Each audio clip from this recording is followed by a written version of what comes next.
what they do is they at least give us a crack in the window of the minds of the committee of how they're going to do this the rest of the way. I firmly believe that Ohio State is going to be number one come Tuesday because of the two tests that they have.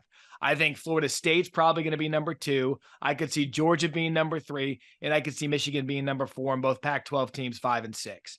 And that's fine. But you're right. People are going to yell and scream about it when in the grand scheme of things, it's going to take care of itself in the next 3 weeks. Yeah. And the thing I don't like, Matt, and I know you don't, is all of a sudden people just start, oh, college football season's here. Let's see who's number one. It's a little bit of, and I won't mention any of the shows who will be doing that, but you're going to get a lot of that, which is fine.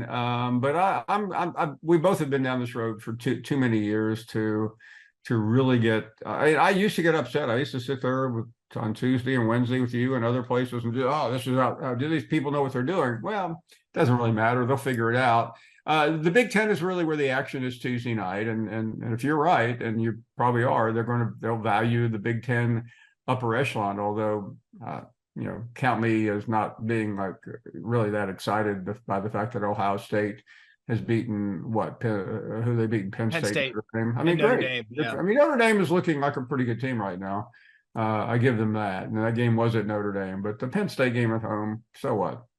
I have such a hard time with the Big Ten because I believe that Ohio State and Michigan are elite. I think Michigan is the most dominant team in the country. They have their schedule. It is what it is. It's just not good. My problem with the Big Ten, Paul, is that it really is Michigan and Ohio State and maybe 40% of Penn State. I mean, the Penn State team that had to beat Indiana in the last minute and a half or so of the game. I mean, you're telling me that's an elite? No, they're not.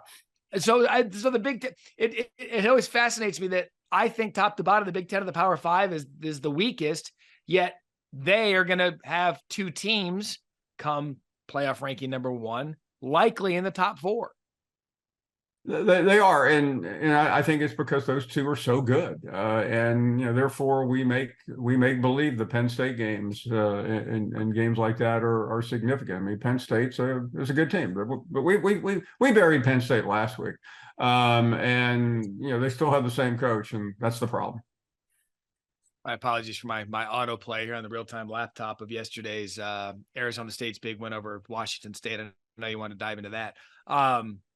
I do want to that happened. Let's dive into the cocktail party for a minute. I have completely changed my tune on Georgia in this way, Paul. It's not that I didn't think that they were really good. It's that I thought a lot of the ranking that they were given this season was predicated on the last 2 years of success when most of that team went off to the NFL. And I thought that this year's team needed to prove that they were their own individual dominant team. Yesterday, for me, changed my mind on Georgia because of no Brock Bowers in a big rivalry game and a grow-up game for Carson Beck. So whatever you want to attach to the Georgia Bulldogs right here, right now, I am completely in on them because I needed to see something with a little bit of adversity. We saw that, and they still whooped Florida. They're as dominant as they ever were. Well, here's what impresses me about Georgia. They've had two games that I would call really, big according to the hype going in. The Kentucky game, which, pardon the laughter, that really wasn't very big, but it seemed like it. Give me something I can feel. Like a cigarette.